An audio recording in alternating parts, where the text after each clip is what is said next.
Akibat hujan deras dengan intensitas tinggi membuat ratusan rumah warga di Kecamatan Bayung Lincir, Musi Banyuasin terendam banjir sedalam 2 meter lebih sejak tanggal 6 November. Sejumlah warga terpaksa mengungsi.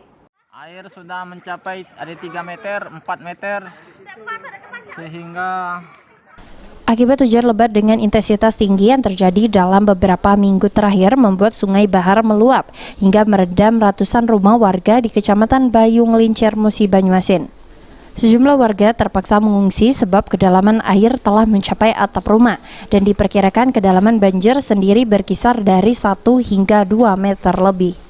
Menanggapi hal tersebut, pihak penanggulangan bencana MUBA dan Forkopincam Bayung Lincir langsung turun ke lokasi untuk mengevakuasi warga yang rumahnya terendam banjir ke tempat yang lebih aman.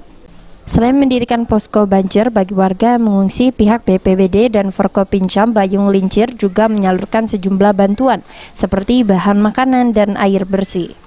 Kami berada di Desa Muara Bahar, tepatnya di Dusun 1 RT 8. Untuk Muara Bahar, rumah yang terdampak sebanyak 248 KK.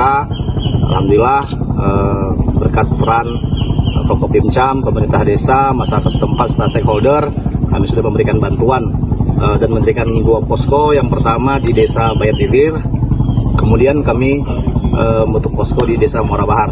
Untuk di Desa Bayat Ilir dan Pangkalan Bayat itu terdiri dari 75 KK. Kemudian Pangkalan Bayat yang terdampak itu hampir 65 KK.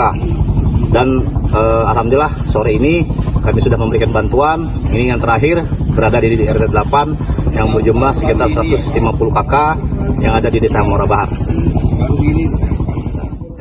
Sejumlah desa yang terendam banjir tersebut cukup parah, yakni Desa Muara Medak dan Kelurahan Bayung Lincir Indah. Ruzi Iskandar, PAL TV.